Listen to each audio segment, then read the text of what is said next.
Good morning, dear students. Myself Mallaya, Assistant Professor of Sociology, Sri C.M. Panchkatimat, Government First Grade College, Lokapur, Karnataka.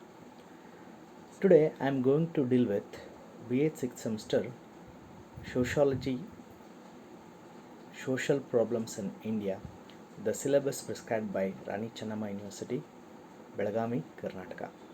The session number is 44. The topic of today's session is Nature of Corruption. ಪ್ರಿಯ ವಿದ್ಯಾರ್ಥಿಗಳೇ, ನಾವಿಂದು ಭಾರತೀಯ ಸಮಾಜದ ಸಮಸ್ಯೆಗಳನ್ನು ನೋಡ್ತಾ ಇದ್ದೀವಿ. ರಾಣಿ ಚೆನ್ನಮ್ಮ ವಿಶ್ವವಿದ್ಯಾಲಯ BA 6ನೇ ಸೆಮ್ನ ಸಮಾಜಶಾಸ್ತ್ರದ ವಿದ್ಯಾರ್ಥಿಗಳಿಗೆ ಈ ಒಂದು ಪಠ್ಯವನ್ನು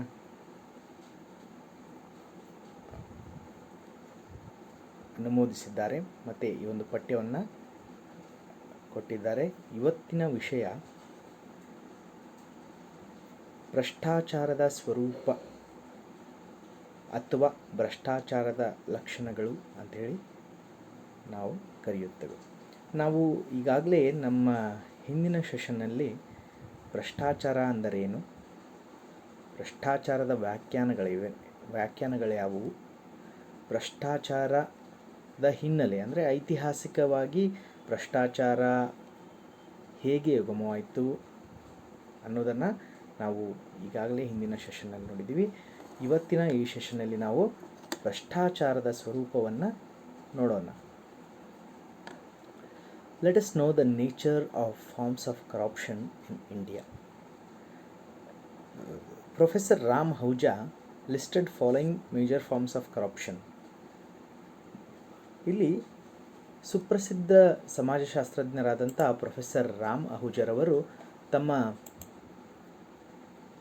ಸೋಷಲ್ ಪ್ರಾಬ್ಲಮ್ಸ್ ಇನ್ ಇಂಡಿಯಾ ಎಂಬ ಪುಸ್ತಕದಲ್ಲಿ ಭ್ರಷ್ಟಾಚಾರದ ಸ್ವರೂಪಗಳನ್ನು ಕುರಿತು ಹೇಳಿದ್ದಾರೆ. ಅವುಗಳು ಯಾವ್ಯಾವು ಅನ್ನೋದನ್ನು ನೋಡೋಣ. ಮೊದಲನೇದಾಗಿ bribe, money offered in cash or kind or gift inducement to procure illegal or dishonest action in favour of the giver. Bribe ಅಂದರೆ ಲಂಚ. ಇಲ್ಲಿ ಮನಿ ಆಫರ್ಡ್ ಇನ್ ಕ್ಯಾಶ್, ಯಾವುದೇ ಒಬ್ಬ ಅಧಿಕಾರಿಗೆ ಹಣವನ್ನು ಕೊಡೋದಾಗಿರ್ಬೋದು ಅಥವಾ ಕಾಣಿಕೆಗಳನ್ನು ಕೊಡುವುದರ ಮೂಲಕ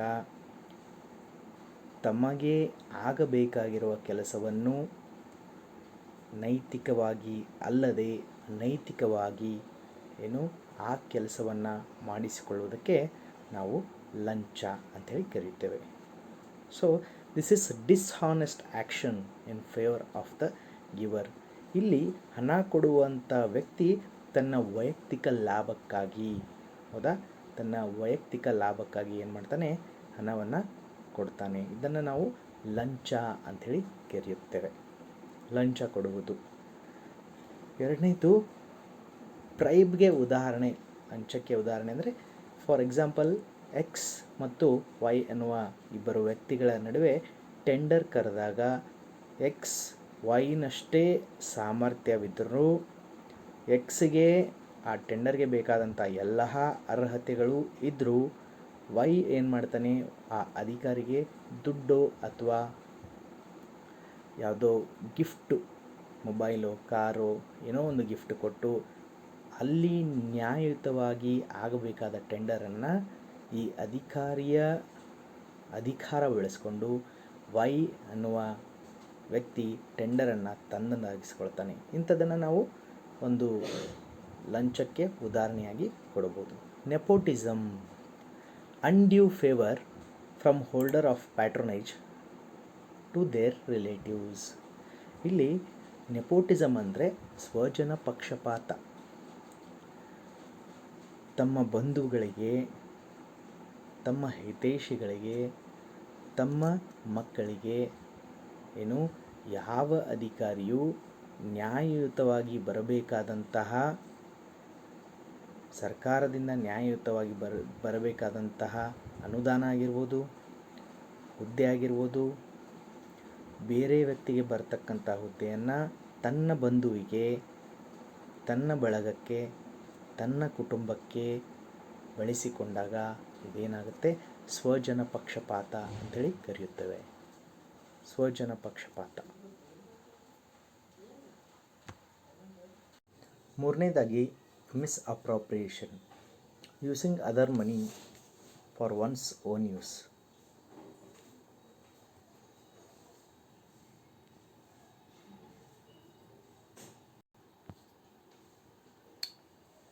ಮಿಸ್ಅಪ್ರಾಪ್ರಿಯೇಷನ್ ಅಂದರೆ ದುರುಪಯೋಗ. ಇನ್ನೊಬ್ಬರ ಹಣವನ್ನು ಅಥವಾ ಸರ್ಕಾರದ ಹಣವನ್ನು ತಮ್ಮ ಸ್ವಂತಕ್ಕೆ ಉಪಯೋಗಿಸುವ ಅಧಿಕಾರಿಗಳು ದುರುಪಯೋಗ, ಅಧಿಕಾರದ ದುರುಪಯೋಗ ಅಂತೇಳಿ ನಾವು ಅರ್ಥೈಸ್ಕೊಳ್ಬೋದು. ಮುಂದುವರೆದು patronage, wrong support or encouragement given by patron and thus misusing the position and power. ಪ್ರೋತ್ಸಾಹ ಮಾಡೋದು ಭ್ರಷ್ಟಾಚಾರಕ್ಕೆ, ಹೌದಾ, ಭ್ರಷ್ಟಾಚಾರಕ್ಕೆ ತಪ್ಪಾಗಿ ಪ್ರೋತ್ಸಾಹಿಸುವುದು, ತಮ್ಮ ಅಧಿಕಾರವನ್ನು ದುರ್ಬಳಕೆ ಮಾಡಿಕೊಂಡು ಭ್ರಷ್ಟಾಚಾರ ಮಾಡಲಿಕ್ಕೆ ತಪ್ಪಾಗಿ ಪ್ರೋತ್ಸಾಹ ಮಾಡೋದಕ್ಕೆ ನಾವು ಪ್ಯಾಟ್ರೋನೇಜ್ ಅಂತೇಳಿ ಕರಿತೀವಿ. Favouritism, unduly preferring one to another. ಪಕ್ಷಪಾತ ಅಂದರೆ ತಪ್ಪಾಗಲಾರದು. Favouritism and nepotism are one and the same. Unduly preferring one to another, ಇಲ್ಲಿ ತಮ್ಮ ಬಂಧು ಬಳಗ ಇನ್ನಿತರ ಯಾವುದೇ ವ್ಯಕ್ತಿಯನ್ನು ಏನು ಮಾಡೋದು, ಅರ್ಹ ಇದ್ದಂಥ ವ್ಯಕ್ತಿಯನ್ನು ತೆಗೆದು ಅವರಿಗೆ, ತಮ್ಮ ಸ್ನೇಹಿತರಿಗಾಗಿರ್ಬೋದು, ಬಂಧು ಬಳಗಕ್ಕಾಗಿರ್ಬೋದು, ಅವರಿಗೆ ಕೊಡುವಂಥದ್ದನ್ನು ನಾವು ಫೇವ್ರೆಟಿಸಮ್ ಅಂತೇಳಿ ಕರೀತೇವೆ. So this are the 5 nature of forms of corruption in India which are advised by Professor Ram Ahuja in his book Social Problems in India. First one is bribe, second one is nepotism, third one is misappropriation, fourth one is patronage and fifth one is favoritism. ಈ 5 ಅಂಶಗಳನ್ನು professor Ram ಅಹುಜರ್ ಅವರು ಹೇಳ್ತಾರೆ. Bribe ಅಂದರೆ ಲಂಚ, nepotism ಅಂದರೆ ಪಕ್ಷಪಾತ, ಮಿಸ್ಅಪ್ರಾಪ್ರಿಯೇಷನ್ ಅಂದರೆ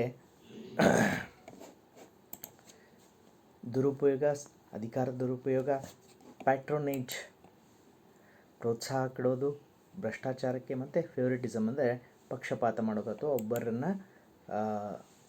ಒಬ್ಬರ ಪರವಾಗಿ ಅಧಿಕಾರವನ್ನು ದುರುಪಯೋಗ ಮಾಡಿಕೊಳ್ಳೋದು ಅಂತೇಳಿ ನಾವು ಅರ್ಥೈಸ್ಕೊಳ್ತೇವೆ. ಮುಂದುವರೆದು professor GR Madan listed the 5 forms of corruption based on the persons involved in it. Professor GR Madan ಅನ್ನುವ ಸಮಾಜಶಾಸ್ತ್ರಜ್ಞರು ಕೂಡ 5 ಬಗೆಯ ಕರಪ್ಷನ್ಗಳನ್ನು ಕೊಟ್ಟಿದ್ದಾರೆ. ಅವುಗಳು ಯಾವುವು ಅಂದರೆ, first corruption by politicians, second corruption by officials, third corruption by policemen, corruption by businessmen and corruption by individuals. ಇವುಗಳನ್ನು one by one ನೋಡೋಣ. ರಾಜಕಾರಣಿಗಳಿಂದ ಭ್ರಷ್ಟಾಚಾರ, corruption by politicians. Political corruption is a consequence of the rise of power elite, uneducated, unseasoned, cultureless, coming into the power and ruling the large masses. India witnessed many major scandals by corrupt politicians misusing their powers. Examples are Colgate scam, 3G scam, Bofors scam, etc. ಇಲ್ಲಿ ರಾಜಕಾರಣಿಗಳಿಂದ ಭ್ರಷ್ಟಾಚಾರ. ಭಾರತ ಸ್ವತಂತ್ರವಾದ ನಂತರ ಏನು ಈ ಒಂದು parliamentary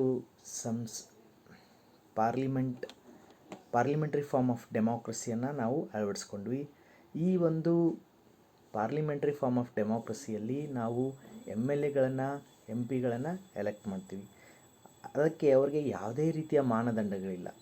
ಯಾವುದೇ ವಿದ್ಯಾರ್ಹತೆ ಇರಬೇಕು, ಇಂತಿಷ್ಟು ಕಲಿತಿರಬೇಕು, ಹೌದಾ, ಸುಸಂಸ್ಕೃತರಾಗಿರಬೇಕು. ಇವತ್ತು ನಾವು ಏನು ವಿಟ್ನೆಸ್ ಮಾಡ್ತಾ ಇದ್ದೀವಿ ಅಂದರೆ, ಇಂಡಿಯನ್ ಪಾರ್ಲಿಮೆಂಟಲ್ಲಿ ಇರುವಂತಹ ಮೆಜಾರಿಟಿ ಅಂದರೆ ಸುಮಾರು 40% ಹೆಚ್ಚಿನ ಸಂಸದರುಗಳ ಮೇಲೆ FIRಗಳಾಗಿವೆ, ಹೌದಾ. ಇಂತಹ ಕಲ್ಚರ್ಲೆಸ್, ಸಂಸ್ಕೃತಹೀನ, ಹೌದಾ, ಅನ್ಎಜುಕೇಟೆಡ್, ಅಶಿಕ್ಷಿತ, ಇಂಥವರೆಲ್ಲ ಇವತ್ತು ದೇಶವನ್ನು ಆಳ್ತಾ ಇದ್ದಾರೆ. ಹೀಗಾಗಿ ನಾವು ಸ್ವತಂತ್ರವಾದ ನಂತರ ಸಾಕಷ್ಟು ಹಗರಣಗಳಲ್ಲಿ ರಾಜಕಾರಣಿಗಳು ನೇರವಾಗಿ ಭಾಗಿಯಾಗಿದ್ದನ್ನು ನೋಡಿದ್ದೇವೆ. ಉದಾಹರಣೆಗೆ ಇತ್ತೀಚಿನ ಉದಾಹರಣೆಗಳು ಕೋಲ್ಗೇಟ್ ಹಗರಣ, 3G ಹಗರಣ, ಬೋಫರ್ಸ್ ಹಗರಣ ಮುಂತಾದವುಗಳನ್ನು ನಾವು ನೋಡ್ತಾ ಇದ್ದೀವಿ. ಕರಪ್ಷನ್ ಬೈ ಅಫಿಷಿಯಲ್ಸ್, ಅಧಿಕಾರಿಗಳಿಂದ ಭ್ರಷ್ಟಾಚಾರ. Bureaucrats at all levels from top officials to peons in almost all the departments are involved in corruption of one or another way. Political corruption is done with the involvement of bureaucrats. Corrupt officials fraud, award contractors, reveal official secrets and loopholes for money. ನಾವು ಭ್ರಷ್ಟಾಚಾರದಲ್ಲಿ ಅಧಿಕಾರಿಗಳು ಭಾಗಿಯಾಗಿದ್ದನ್ನು ನೋಡಿದ್ದೀವಿ. ಅಧಿಕಾರಶಾಹಿ ವರ್ಗ, ಬ್ಯೂರೋಕ್ರೆಟ್ಸ್ ಅಂತ ಕರಿತೀವಿ, bureaucracy ಅಂತ ಕೇಳ್ತಿರ್ತೀವಿ. ಕೇವಲ ಇಲ್ಲಿ ಆಯಾ ದರ್ಜೆಯ ಮೇಲುಸ್ತರ ಸ್ಥಾನ ಹೊಂದಿದಂಥ ಅಧಿಕಾರಿಗಳಷ್ಟೇ ಅಲ್ಲ, ಎಲ್ಲ ಸ್ತರದ ಅಧಿಕಾರಿಗಳು, ಒಬ್ಬ ಏನು ಟಾಪ್ ಅಫಿಷಿಯಲ್ ಅಂತ ಇರ್ತೀವಿ, ಒಂದು ಜಿಲ್ಲೆಗೆ ಬಂದಾಗ ಜಿಲ್ಲಾಧಿಕಾರಿ ಹಿಡ್ಕೊಂಡು ಒಬ್ಬ ಪ್ಯೂನ್ವರೆಗೆ ಎಲ್ಲ ಇಲಾಖೆಗಳಲ್ಲಿಯೂ, ಬಹುತೇಕ ಸರ್ಕಾರದ ಎಲ್ಲ ಇಲಾಖೆಗಳಲ್ಲಿಯೂ, ಎಲ್ಲ ಆಡಳಿತದ ಸ್ತರಗಳಲ್ಲಿಯೂ, ಮೇಲ್ವರ್ಗದ ಅಧಿಕಾರಿ ಆಗಿರ್ಬೋದು, ಮಧ್ಯಮ ವರ್ಗದ ಅಧಿಕಾರಿ ಆಗಿರ್ಬೋದು, ಮತ್ತು ಕೆಳವರ್ಗದ ಒಬ್ಬ ಪ್ಯೂನ್ ಕೂಡ ಇಲ್ಲಿ ಭ್ರಷ್ಟಾಚಾರಕ್ಕೆ ಒಳಗಾಗಿದ್ದಾರೆ ಅಂದರೆ ತಪ್ಪಾಗಲಾರದು. ಇವರು ಯಾವ ರೀತಿ ಭ್ರಷ್ಟಾಚಾರ ಮಾಡ್ತಾರೆ ಅಂದರೆ corrupt officials, fraud, award contractors. ಇಲ್ಲಿ ಕಳಪೆ ಮಟ್ಟದ ಕಾಂಟ್ರಾಕ್ಟರ್ಗಳಿಗೆ ಟೆಂಡರ್ಗಳನ್ನು ಒದಗಿಸೋದು, ಕೆಲಸವನ್ನು ಕೊಡೋದು, ಲಂಚವನ್ನು ಸ್ವೀಕರಿಸಿ, ಹಾಗೆ ಅಫಿಷಿಯಲ್ ಸೀಕ್ರೆಟ್ಸ್ಗಳನ್ನು ತೆಗೆದು ಈ ಆಫೀಸ್ಗಳ ತಮ್ಮ ಕಾರ್ಯಾಲಯದ ಗುಪ್ತ ವರದಿಗಳನ್ನು ದುಡ್ಡಿಗಾಗಿ ಮಾರಿಕೊಳ್ಳುವುದು, ಇಂಥದ್ದನ್ನು ಮಾಡಿದ್ದನ್ನು ಸಾಕಷ್ಟು ಉದಾಹರಣೆಗಳು. ಮತ್ತು there is a nexus between political netas and babus, ಅಂದರೆ ರಾಜಕಾರಣಿಗಳು ಮತ್ತು ಅಧಿಕಾರಿಗಳ ನಡುವೆ ಒಂದು ಹೊಂದಾಣಿಕೆ ಇದೆ, ಹೌದಾ? ಹೀಗಾಗಿ ಈ ಹೊಂದಾಣಿಕೆ ಏನು ಮಾಡ್ತಾ ಇದೆ, ಇವತ್ತು ಭ್ರಷ್ಟಾಚಾರತೆಯನ್ನು ಇನ್ನೂ ಹೆಚ್ಚಿಗೆ ತಾಂಡವವಾಡುವಷ್ಟು ಮಾಡಿದೆ. Third, corruption by policemen. Police officials are the custodians of law. There are many loopholes that many illegal activities like gambling, theft, prostitution, betting, black marketing, etc. are carried under the illegal protection. ಪೊಲೀಸರಿಂದ ಭ್ರಷ್ಟಾಚಾರ. ಕಾನೂನನ್ನು ಕಾಯುವ ಪೊಲೀಸರೇ ಇವತ್ತು ಸಾಕಷ್ಟು ಭ್ರಷ್ಟಾಚಾರಕ್ಕೆ ಒಳಗಾಗಿದ್ದಾರೆ ಅಂದರೆ ತಪ್ಪಾಗಲಾರದು. ಬೇಲಿಯೇ ಎದ್ದು ಹೊಲ ಮೇಯ್ದ ಹಾಗೆ ಇದೆ ನಮ್ಮ ಇಂದಿನ ಪರಿಸ್ಥಿತಿ. ಇಲ್ಲಿ ಏನಾಗ್ತಾ ಇದೆ ಅಂದರೆ ಇವತ್ತು ಹಲವಾರು ಅನೈತಿಕ ಚಟುವಟಿಕೆಗಳಾದಂಥ ಜೂಜಾಟ ಇರ್ಬೋದು, ಕಳ್ಳತನ ಇರ್ಬೋದು, ವೇಶ್ಯಾವಾಟಿಕೆ ಇರ್ಬೋದು, ಬೆಟ್ಟಿಂಗ್ ದಂಧೆ ಇರ್ಬೋದು, ಬ್ಲ್ಯಾಕ್ ಮಾರ್ಕೆಟಿಂಗ್ ಇರ್ಬೋದು, ಎಲ್ಲವೂ ಪೊಲೀಸರ ಪ್ರೊಟೆಕ್ಷನ್ ಅಡಿಯಲ್ಲಿ, ಅವರ ರಕ್ಷಣೆ ಅಡಿಯಲ್ಲಿ ಏನು ಮಾಡ್ತಾಯಿವೆ, ನಡೀತಾ ಇವೆ. ಇಲ್ಲಿ ಪೊಲೀಸರು ಇವುಗಳಿಂದ ಏನು ಮಾಡಬೇಕಾಗಿತ್ತು, ಜನರನ್ನು ರಕ್ಷಿಸಬೇಕಾಗಿತ್ತು, ಅಥವಾ ಇವುಗಳು ಆಗದೇ ಇರುವ ಹಾಗೆ ನೋಡಬೇಕಾಗಿತ್ತು. ಆದರೆ ಅದಕ್ಕೆ ತದ್ವಿರೋಧವಾಗಿ ಏನಾಗ್ತಾ ಇದೆ, ಅವರು ಕೂಡ ಭ್ರಷ್ಟಾಚಾರಕ್ಕೆ ಒಳಗಾಗಿ ಏನು ಮಾಡ್ತಾ ಇದ್ದಾರೆ, ಅವುಗಳನ್ನು ತಮ್ಮ ಮುಂದೆ ನಡೆದರೂ ನೋಡಿದರೂ ನೋಡದೇ ಇರುವ ಹಾಗೆ ಇವತ್ತು ನಾವು ಕೇಳ್ತಾ ಇದ್ದೀವಿ. ಸಾಕಷ್ಟು ಜನ ಪೊಲೀಸರು ದುಡ್ಡಿನ ಆಸೆಗಾಗಿ ಏನೋ ನೌಕರಿಯನ್ನು ಕಳ್ಕೊಂಡಿರೋದು, ಅಮಾನತಾಗಿರೋದು, ಹೌದಾ? Next, corruption by business men. Private ಖಾಸಗಿ ಸಂಸ್ಥೆಗಳಲ್ಲಿ ಕೂಡ ಕರಪ್ಷನ್ ಅನ್ನೋದು ಇದೆ. ಖಾಸಗಿ ಸಂಸ್ಥೆಯಲ್ಲಿ ಬಿಸ್ನೆಸ್ ಮೆನ್ಗಳು, ಉದ್ಯಮಿಗಳು, ವ್ಯಾಪಾರಸ್ಥರು ಭ್ರಷ್ಟಾಚಾರದಲ್ಲಿ ತೊಡಗಿರೋದನ್ನು ನಾವು ಭಾರತ ಅದನ್ನು ಸಾಕ್ಷೀಕರಿಸಿದೆ. Many businessmen are involved in corruption. They corrupt by adulteration, duplicate products, taxation to the government, and use many illegal ways to become rich. Example, Satyam scam. ಇಲ್ಲಿ ವ್ಯಾಪಾರಸ್ಥರು ಕೂಡ ಅತಿ ಬೇಗನೆ ಸಿರಿವಂತರಾಗಬೇಕೆಂಬ ಹಂಬಲದಿಂದ ಭ್ರಷ್ಟಾಚಾರಕ್ಕೆ ಇಳಿಯುತ್ತಾರೆ. ಅವರು ಮಾಡುವ ಭ್ರಷ್ಟಾಚಾರ ವಿಧ ಏನಪ್ಪ ಅಂದರೆ ಅಡಲ್ಟ್ರೇಷನ್ ಅಂತ ಕರಿತೀವಿ ನಾವು ಕನ್ನಡದಲ್ಲಿ. ಇದಕ್ಕೆ ಕಲಬೆರಿಕೆ. ಕಲಬೆರಿಕೆ ಅಂದರೆ ತಾವು ಮಾಡುತ್ತಿರುವಂಥ ಅಥವಾ ಉತ್ಪಾದಿಸ್ತಿರುವಂಥ ಉತ್ಪಾದನೆಯಲ್ಲಿ ಬೇರೆ ಲೋ ಕ್ವಾಲಿಟಿ ಪ್ರಾಡಕ್ಟ್ಗಳನ್ನು, ಕಡಿಮೆ ಬೆಲೆಯ, ಕಡಿಮೆ ದರ್ಜೆಯ ವಸ್ತುಗಳನ್ನು ಕಲಬೆರಿಕೆ ಮಾಡಿ ಮಾರಾಟ ಮಾಡುವಂಥದ್ದು. ಡುಪ್ಲಿಕೇಟ್ ಪ್ರಾಡಕ್ಟ್ಸ್, ನಕಲು ಉತ್ಪನ್ನಗಳು. ನೋಡ್ರಿ, ಒರಿಜಿನಲ್ ಥರನೇ ನಕಲು ಉತ್ಪನ್ನ ಮಾಡಿ ಒರಿಜಿನಲ್ ರೇಟನ್ನು ಪಡೆದುಕೊಳ್ಳೋದು. ಟ್ಯಾಕ್ಸೇಷನ್ ಟು ದ ಗೌರ್ಮೆಂಟ್, ಸರ್ಕಾರಕ್ಕೆ ತೆರಿಗೆ ಕಟ್ಟಬೇಕಾಗತ್ತೆ ಅನ್ನೋದನ್ನು ತೆರಿಗೆಯನ್ನು ಮರೆಮಾಚಲು ಏನು ಮಾಡೋದು, ಸರಿಯಾದ ಲೆಕ್ಕ ಕೊಡದೇ ಇರುವುದು. And they use many illegal ways to become rich. ಸಾಕಷ್ಟು ಇನ್ನೂ ಹಲವಾರು ಅನೈತಿಕ ಮಾರ್ಗಗಳು ಬಳಸಿ ಅವರು ಶ್ರೀಮಂತರಾಗಿದ್ದಾರೆ ಅಂದರೆ ತಪ್ಪಾಗಲಾರದು. ಎಕ್ಸಾಂಪಲ್, ಸತ್ಯಂ ಸ್ಕ್ಯಾಮ್. ಸತ್ಯಂ computer service scandal was a corporate scandal affecting India based company ಸತ್ಯಂ ಹಗರಣದಲ್ಲಿ ಸತ್ಯಂನ ಚೇರ್ಮನ್ ಆದಂಥ ಶ್ರೀ ರಾಮಲಿಂಗ ರಾಜು ಅವರೇ ಸುಮಾರು 14,000 ಕೋಟಿಯಷ್ಟು ದುಡ್ಡನ್ನು ಮಾಡಿದರು. ಈ ಹಗರಣ ಬಹುತೇಕವಾಗಿ ಭಾರತದ ಖಾಸಗಿ ವಲಯವನ್ನು ತಲ್ಲಣಗೊಳಿಸಿತು ಅಂದರೆ ತಪ್ಪಾಗಲಾರದು. ಸೊ ಬಿಸ್ನೆಸ್ಮನ್ಗಳು ಕೂಡ ಕರಪ್ಷನ್ನಲ್ಲಿ one or other way involve ಆಗಿದ್ದಾರೆ ಅಂದರೆ ತಪ್ಪಾಗಲಾರದು. Corruption by individuals. This form of corruption citizens breaks the law without bribing the officials. For example, showing less tax and less profit, hiding secondary sources of income under this type of corruption. ಇಲ್ಲಿ ವ್ಯಕ್ತಿಗತವಾಗಿ ಭ್ರಷ್ಟಾಚಾರ